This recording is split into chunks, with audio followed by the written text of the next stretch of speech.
Thank you. It was a cool, clear day during the Feast of Tabernacles, and millions of people were tuned in to the third game of the World Series between the Oakland Athletics and the San Francisco Giants. It was the Bay Area Series, as they called it, because both of the teams were out there in the Bay Area, which doesn't happen too often that two teams from the same location or same area get together for the World Series. As people were watching, all of a sudden the picture started shaking and becoming blurry.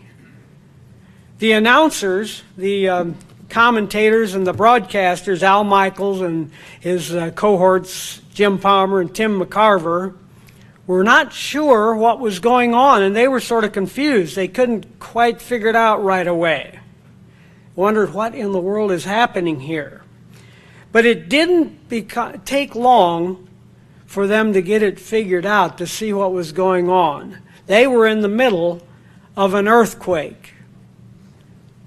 This was a major earthquake it's become known as the Loma Prieta earthquake, and it was on October the 17th, 1989. Now, some of you weren't even born in 1989, but some of us were, including myself. And I remember, I think I might have been watching the game at the time, or if I wasn't watching the game, I soon tuned in when I heard about it, because earthquakes, this was the first earthquake that was broadcast live on TV. And it was because of the fact that the World Series was going on. Let me share some information about this earthquake. Again, as I said, it happened and occurred on October the 17th, 1989 at 5:04 p.m. local time. The shock was centered in the forest of Nisene Marks State Park, about 10 miles northeast of Santa Cruz, on a section of the San Andreas Fault. And you may remember that the San Andreas Fault goes through there, and I forget how far it goes, but it covered both Oakland and San Francisco. And there are a number of fault lines in the U.S., the San Andreas probably being the most famous and maybe the most deadly or powerful of them. The shock was responsible for 63 deaths and 3,757 injuries. Now, quite frankly, that was not nearly as bad as it could have been. There was even a tsunami involved in it, and the tsunami was in the Monterey Bay, but it was a non-destructive tsunami. But I say that it could have been a lot more destructive if it hadn't been for the World Series taking place.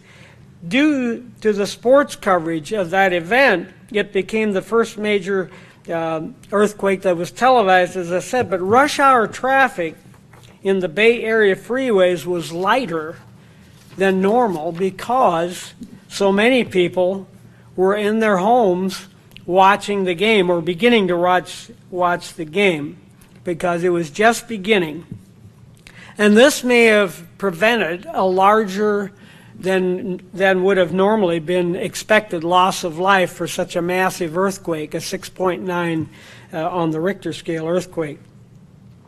And several of the major Bay Area's major transportation thoroughfares or structures suffered catastrophic damage. I remember seeing one of the freeways, and I forget its place, the Nimitz Freeway, where you saw, I think there were 3 high, and you saw the collapse of that freeway structure. All of a sudden there was no freeway there. It was just gone.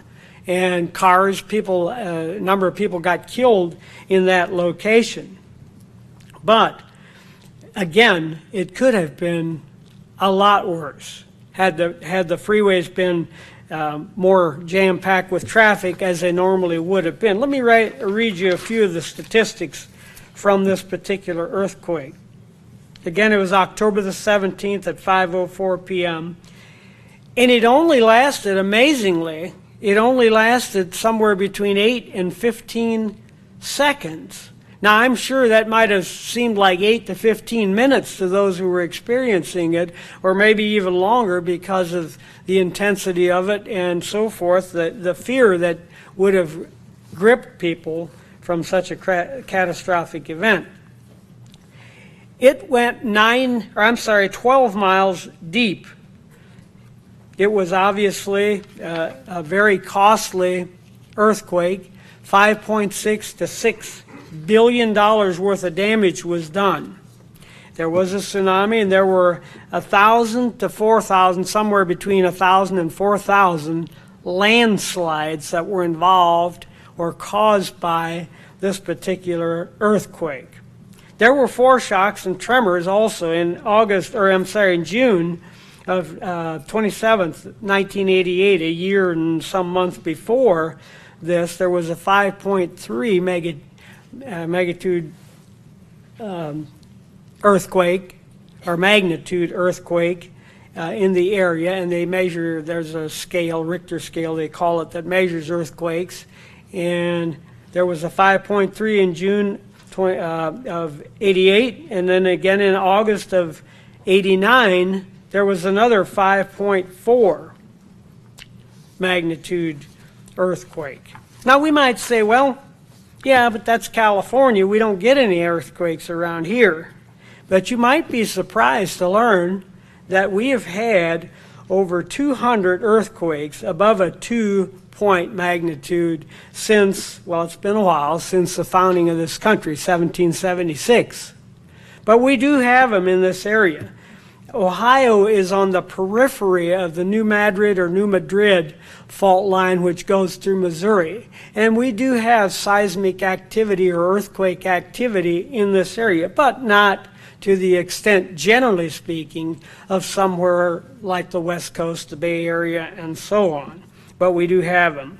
There was one earthquake, three areas of the state, the western and the southeastern and the northeastern are the most predominant areas in Ohio that we might get earthquakes and have had earthquakes. I remember in 1986, in January, I had a wood stove, a wood burner in my house at that time, and all of a sudden it had baffles in it, and all of a sudden those baffles started rattling, and I couldn't figure out why that would be.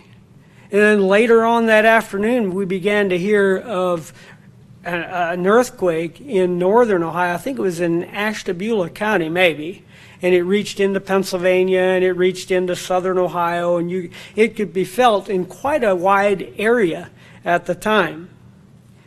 But we, again, aren't plagued with or aren't subject to earthquakes, generally speaking, to the magnitude or to the extent or frequency of some other areas like the West Coast. Now, there just was an earthquake here not too long ago, and I forget what country it was, but it was just recently. There was a pretty big one that did quite a bit of damage, and it was pretty devastating to those who were on the ground in that location. The problem with earthquakes, they're hard to predict. The time and date is almost impossible to predict. It's not easy to predict an earthquake. In fact, here is an interesting fact.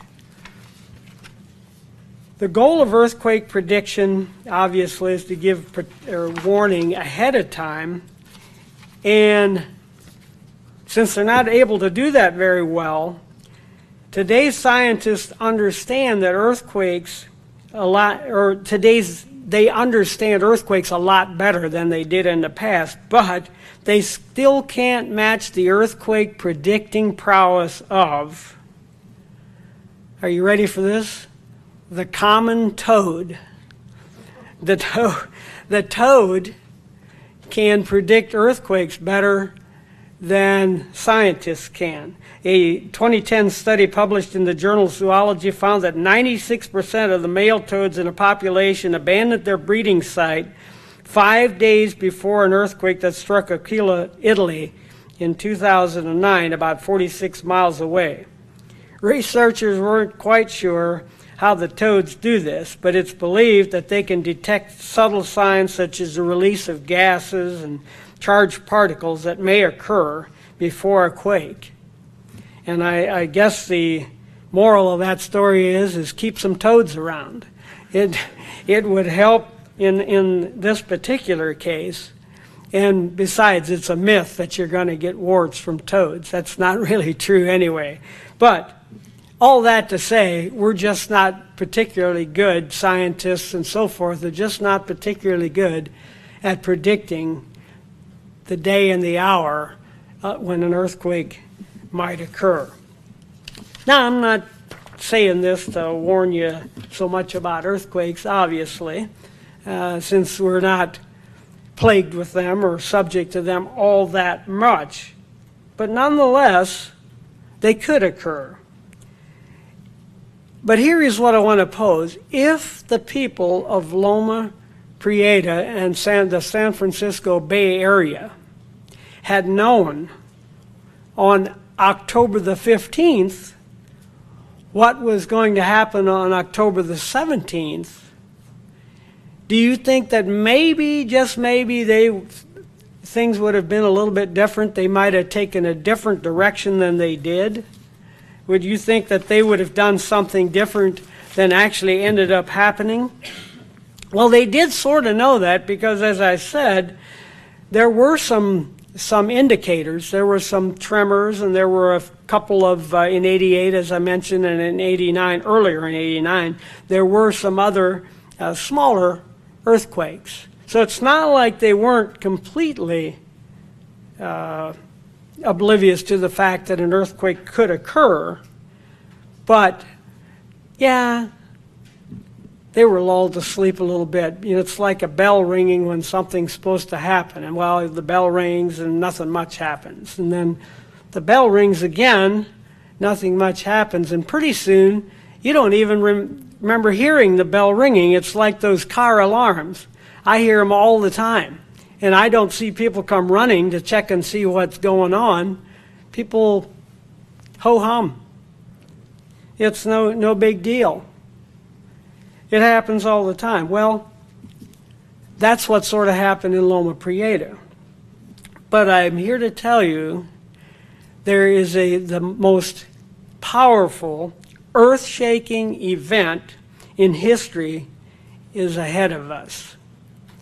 And the fall holy days, especially the fall holy days, all the holy days play a part in it, the plan of God, but especially the fall holy days sort of point that out. We heard some of that in the first message.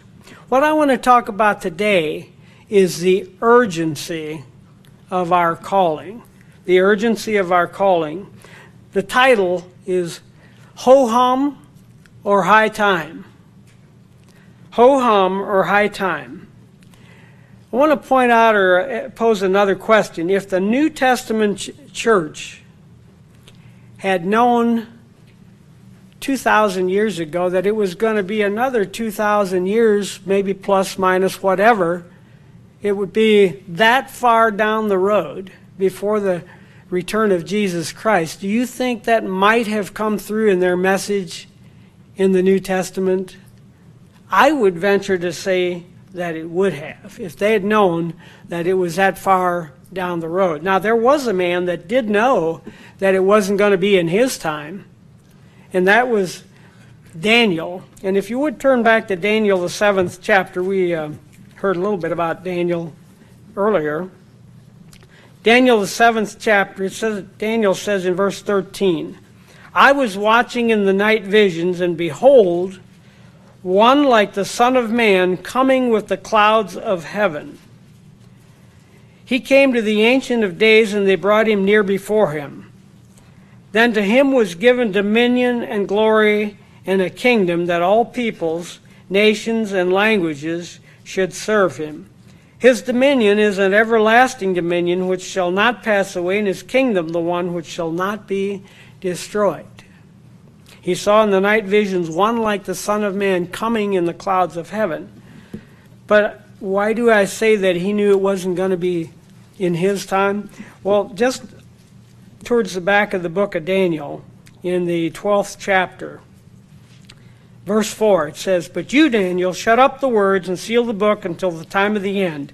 Many shall run to and fro, and knowledge shall increase." Has it ever exploded? With the advent of the computer, knowledge has gotten to almost the extreme. Dropping all the way to the last verse of the book and the last verse of the chapter, verse 13. But he says, "You," speaking to Daniel, "go your way till the end, for you shall rest, and will arise to your inheritance at the end of the days," or at the end of the age, when that Son of Man comes through the clouds. That's when Daniel's going to rest till. So he was told, he knew that he wasn't going to be witnessing these things, at least not in his lifetime, in his physical lifetime at that time. But the New Testament church, the message was way more urgent. It was more urgent and I'm not saying that Daniel's message is not urgent, but it wasn't as urgent for himself. The New Testament church gives a completely different twist on the message, gives a completely different proclamation, if you will, of the message. Turn to Mark, the 13th chapter. This is, we were earlier in Matthew 24. This is the parallel, along with Luke 21. This is the parallel to the Olivet prophecy of Matthew 24. In Mark 13 and in verse 26 speaks about the same event that Daniel was talking about. It says, "Then they will see the Son of Man coming in the clouds with great power and glory."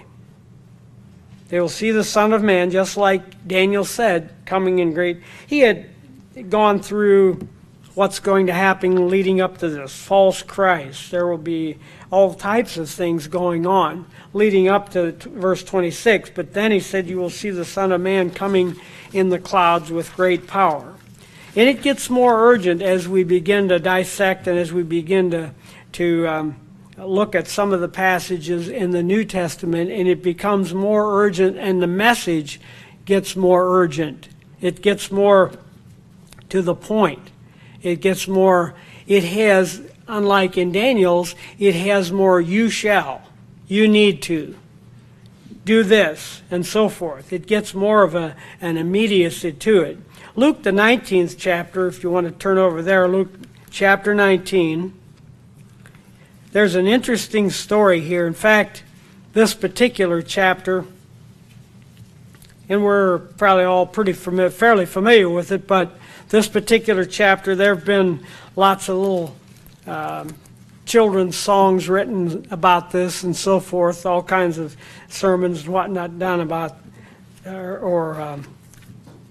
done here on this particular story.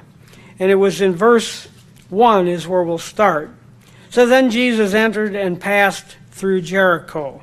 Now Jericho was probably, in Jesus' mind, was probably pretty prominent. He had probably some strong recollections of that, because obviously, as we remember, the Israelites encircled it for 7 days, and then the walls came collapsing and so on and so forth.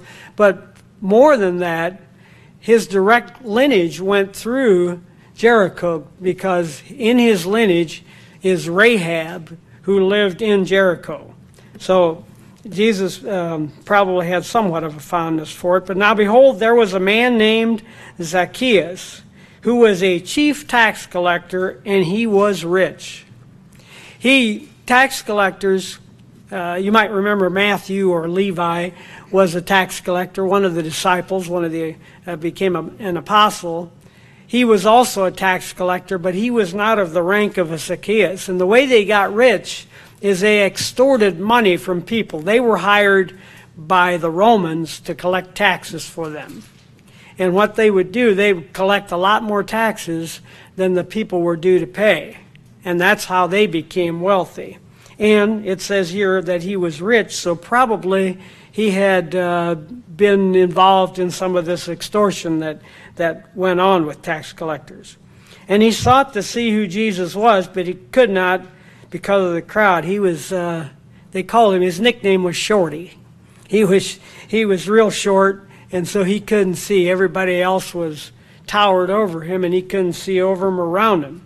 So he ran and he climbed up into a sycamore tree to see him, being Christ, for he was going to pass that way. It reminds you of a parade. People line the parade streets of a parade, and they'll sit on chairs and they'll put little kids on piggyback on the shoulders so they can see the horses or the fire trucks and all the things, all the excitement going by. Well, this is sort of what he was trying to do, getting up into the sycamore tree so that he could see.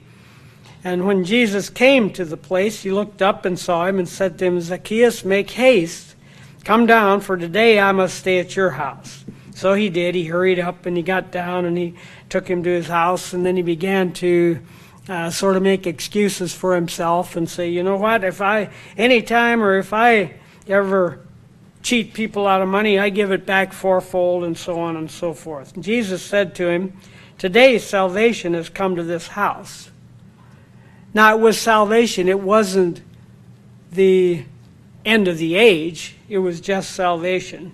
But he informed him that it had been done. For the Son of Man has come to seek and to save that which was lost. But that was the beginning. That was only the beginning. It wasn't the end. It wasn't the culmination of the plan. It was just part of the intermediate plan. But in verse 11 is what we want to focus on now. Now, as they heard these things, that's the crowds that were around, or the people in Zacchaeus' house, he spoke another parable because he was near Jerusalem and because they thought the kingdom of God would appear immediately. They thought it was going to happen now. They thought Christ had come to take over and put the Romans in their place and to take over and restore the kingdom to Israel or to Judah and so forth. They thought it was going to be immediate.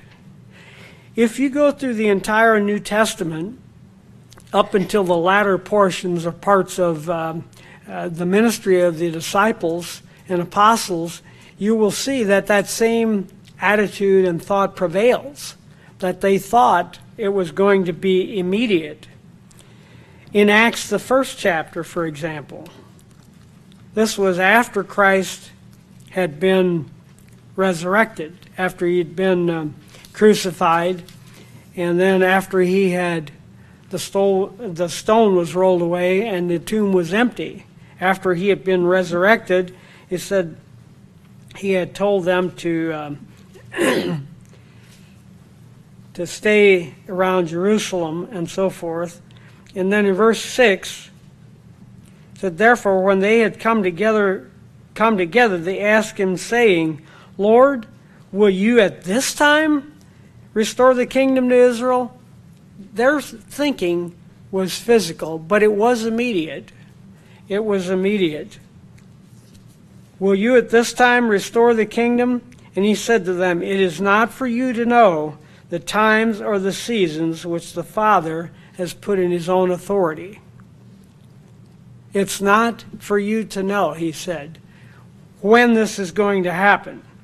But you shall receive power, and so on and so forth, he goes on to say. Even back, just one in my Bible, just across the page, in John 21st chapter, is the story of Peter and Jesus Christ making him. Peter had denied Christ 3 times, and Jesus Christ made Peter confess him 3 times. Peter, do you love me? Yes, I love you. And again, Peter, do you love me? Yes, you know that I love me. And about the 3rd time, Peter got sort of exasperated. You know, Lord, that I love you. And Jesus said, well, then feed my sheep. But he made him do it 3 times. And then he tells him in verse 18, most assuredly I say to you, when you were younger, you girded yourself and you did what you wanted. You went where you wanted to. But when you are old, you will stretch out your hands and somebody else is going to dress you and take you where they want you to go, not where you wish to go. This he spoke, verse 19, signifying by what death he would glorify God. And when he had spoken this, he said to him, follow me. Then Peter turned around and he saw John, who had been at the Passover supper, and leaned on Christ's breast, and had asked Christ about who's going to be the one who betrays him and so forth.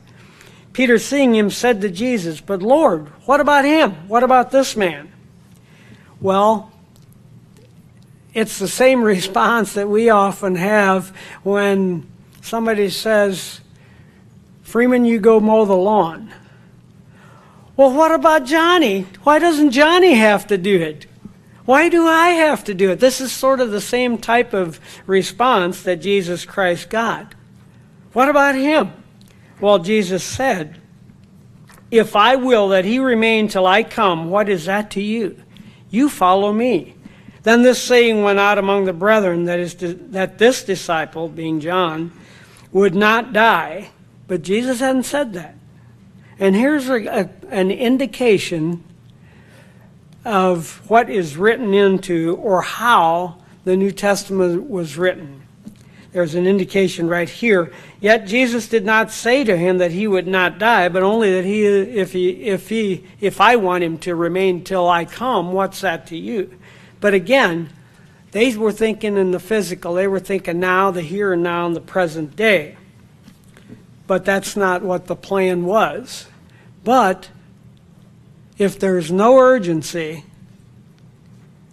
we tend to fall asleep. If there's nothing to sort of prod and goad us on, then we tend to sort of lean back, and we tend to sort of become a little dull, a little lackadaisical, and so forth. And we tend to be a lot less enthusiastic. We tend to be a lot less motivated to do what we should be doing. And that went for them, and it also still goes for us. Now, don't get me wrong. I'm not here to say, oh, we got lots of time, and don't worry about it. Everybody has always thought it was going to be the last time, which is true, but that's not the point. The point is that we always need to have urgency. We always need to be ready. In 1 Thessalonians 4, this is now on these other places we read was basically on a physical level. 1 Thessalonians 4 is on a spiritual level. See if I can find 1 Thessalonians 4. I know it's in there. And we'll start in verse 15. And you'll notice the wording here that Paul, he's writing to the brethren in Thessalonica, and some of those folks had thought that there is no resurrection, or that the resurrection was already past, and so forth. He had to deal with this on several occasions. That I don't know if it was the Sadducees that had been converted and had brought some of their they didn't believe in a resurrection. I don't know if that was who this was about or not, but their attitude may have crept into the church for all we know. Verse 15, for this we say to you by the word of the Lord, that we who are alive and remain. If we back up just a little bit, I do not want you, in verse 13, I do not want you to be ignorant, brethren, concerning those who have fallen asleep, in other words, those who have died, lest you sorrow as others who have no hope. For if we believe that Jesus died and rose again, even so God will bring with him those who sleep in Jesus. For this we say to you by the word of the Lord, that so he thought that he was going to be among those who were going to be alive and remain until the coming of the Lord. And verse 16, for the Lord himself will descend from heaven with a shout and with the voice of an archangel and with the trumpet of God, and the dead in Christ will rise first. Then he repeats it. Then we who are alive and remain shall be caught up together with him. And therefore, verse 18, comfort one another with these words. And it is a comforting thing to know, but there was an immediacy and urgency because he thought he was going to be there and Christ was going to come back in his lifetime. I remember when we first started, and I think I might have mentioned this before, when we first started coming to the church, that was way back in 1969. Which seems like a long time ago now. And it probably was a long time ago, I guess. But at any rate, we had just come out of the Amish faith, and we had driven nothing but horses and buggies and so forth. And I had gotten my driver's license. I always tell people it's sort of a man bites dog story. I had the driver's license, and my dad had the learner's permit. And so, but we decided we were going to go buy a car. And my dad said, now let's get a good one because this is the last one that we will ever need. Well, of course, he had many cars after that. But we, at that point, we felt like that by 1975, which was just 6 short years in the future, Christ would have returned and we would be in God's kingdom. And that is still happening today. And let me tell you, it's a good thing. It's not a bad thing that we think that Christ is going to return soon. And I think that. I believe most people do. But if you turn back to Mark, the 13th chapter, let me mention that car was a tank. It was an Oldsmobile Delta 88, and it was as heavy as a small battleship. And it was a good car and lasted him for a long time, but not till Christ returned, that's for sure. Back to Mark, the 13th chapter, where we were a little bit ago. Let me run you through some of the urgent words and wording that is in Mark, the 13th chapter. Verse 5, to start with, says, take heed that no one deceives you. Dropping down to verse 9, watch out. Another or more words of urgency. In verse 14, it says, flee. We heard a little bit about that. We should flee in the first message. It said flee. All words of urgency and all words of immediacy. The way it's written, it could have applied then, and it applies just as well today. When the invention of gunpowder took place, and I can't remember, I probably should have looked it up, in what year or when that was, but people thought, wow, this is it. This is the end of civilization as we know it. It can't go on any longer than this, because now we can shoot each other with guns. And look at how much farther down the road we have come since the invention of gunpowder. Same thing here. Same thing here. In verse 23, again he says, take heed. See, I've told you all these things beforehand. Then he goes into, in verse 28, the parable of the fig tree. Now learn this parable from the fig tree. When its branch has already become tender and puts forth leaves, you know that summer is near. So you also, when you see these things happening, know that it is near at the doors. Those types of things has happened all along, but they're intensifying and intensifying and intensifying. They're happening more rapidly and with greater volume, and they're becoming more deadly all the time, some of the things he talks about. Verse 30, surely I say to you, this generation will by no means pass away till all these things take place. Well, now he could have meant the generation that he was talking to, or the last generation right at the end. It doesn't specify. If I say I'll pay you, if I owe you something, I say I pay you in March, I'm not saying that I'll pay you in March 2019.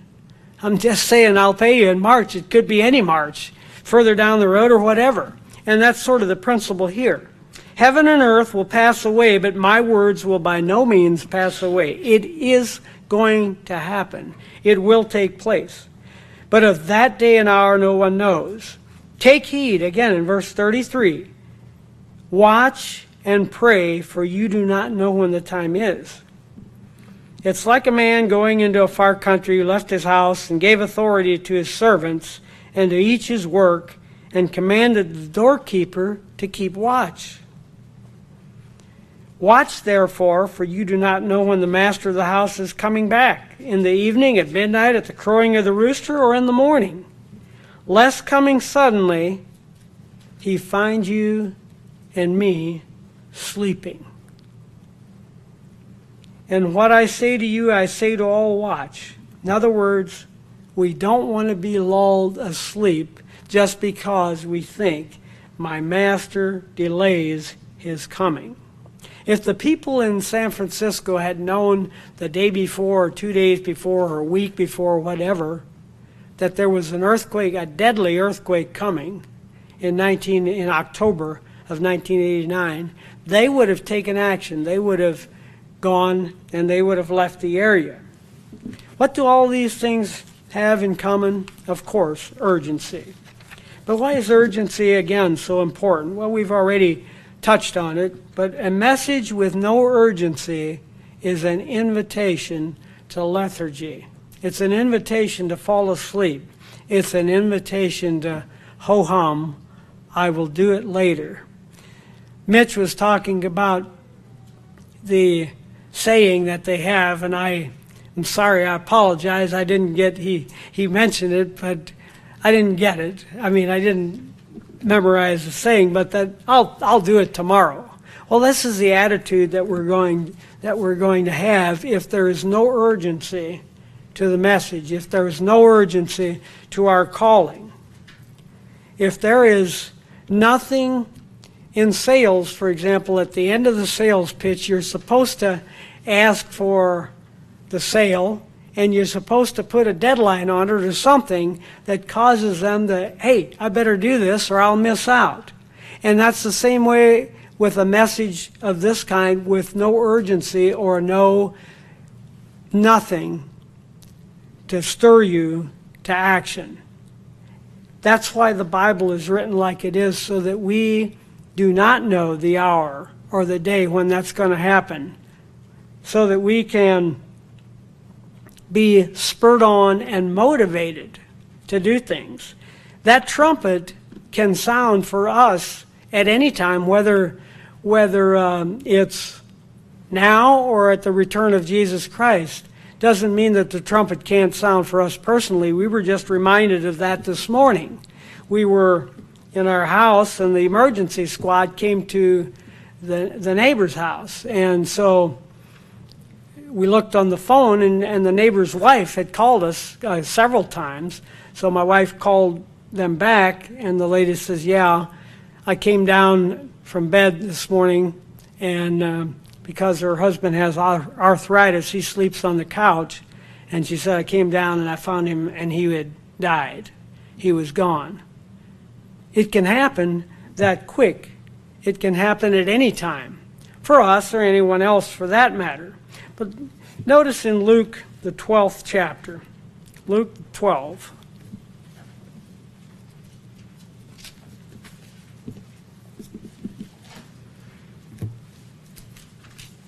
And we'll begin in verse 42.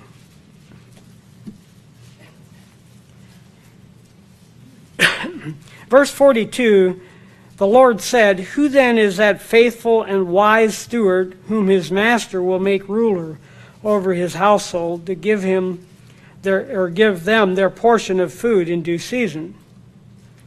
Blessed is that servant whom his master will find so doing when he comes. Truly I say to you that he will make him ruler of all that he has. But if that servant says in his heart, my master is delaying his coming, and begins to beat the male and female servants and eat and drink and be drunk, the master of that day, or of that servant, will come on a day when he is not looking for him. It can happen. It can happen, and it does at times.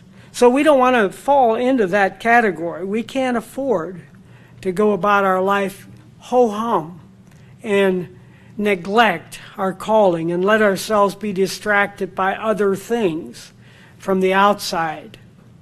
Things that, while they're maybe seem important at the moment, are really just background noise. They're really just white noise, as they say. They really are not good for anything except for distracting us, and Satan is very, very, very clever at doing that. It is incumbent upon us to have a sense of urgency about the calling and about the calling that God, our election that God has given us. Romans, the 13th chapter, Romans 13, and in verse 11. We'll just look at one verse. Verse 11. And where it's in a context, the context of loving your neighbor and doing some of the things that we're supposed to be doing. But in verse 11, Paul says to the church in Rome, do this knowing the time that now it is high time to awake out of sleep, for now our salvation is nearer than when we first believed. As I mentioned, we thought when we first came to the church, we thought that it was only going to be a few short years, several years, and then it would be all over. Well, it's gone a lot longer time, but it is nearer than when we first believed. There's no doubt about that. Whether that is the return of Christ or our return to the earth. Either way, it is nearer than what it was. There's an urgency on purpose written into the New Testament, into the Bible in general, to spur people on, to motivate people. The Gospels, Matthew, Mark, Luke, John, and some of the apostles and disciples, Peter and Paul and James and so on, they had an urgency about them. They didn't know when the time was going to be, but they knew that there was an urgency to get the word out. They knew that there was an urgency to do the right thing, to live their lives the right way, because they knew that at some point it was going to be over. If the people of the San Francisco Bay Area had known on October the 15th again, they would have done things differently. 63 people might not have died, and 3,757 people may not have been injured, because they would have evacuated and they would have prepared. There are things you can do to prepare for an earthquake. You can fasten things in your house and so forth, but evacuation is the best plan to get away from it. They would have prepared, but there was no sense of urgency for them, because they had heard all this before. They had heard it many times. There could be a massive earthquake, but they've been saying that for 20 years. And it's never happened. Oh, we've had a few little ones and a few tremors and a few this and a few that, but we've never really had an earthquake. But one day they did have an earthquake. The bell was ringing and they ignored it, and it happened. It happened. For our final scripture, turn to Luke, the 12th chapter, sort of a directive for us. Luke, the 12th chapter. We will start in verse 35. Luke 12:35, and we'll read 35 and 36. This is sort of our marching orders, so to speak. Verse 35, it said, "Let your waist be girded and your lamps burning. And you yourselves be like men who wait for their master when he will return from the wedding, that when he comes and knocks, they may open to him immediately. Be ready. We do not know the day and the hour. It is important that we maintain a sense of urgency, a sense of the fact that it is important to be ready now, today, always. That we don't develop a ho-hum, my Lord delays his coming attitude. The fall holy days should spur us on to some of those things, the urgency. It should produce a sense of urgency, a greater sense of urgency, because we're rehearsing, and we do this every year, but we're rehearsing what is going to happen. And at some point, the future is going to be now, for us or at Christ's return. So can we afford to have a ho-hum attitude, or should we take the attitude that it's high time we continue to get ourselves ready? After all, we wouldn't want to miss out on the biggest, greatest earth-shaking event of all time.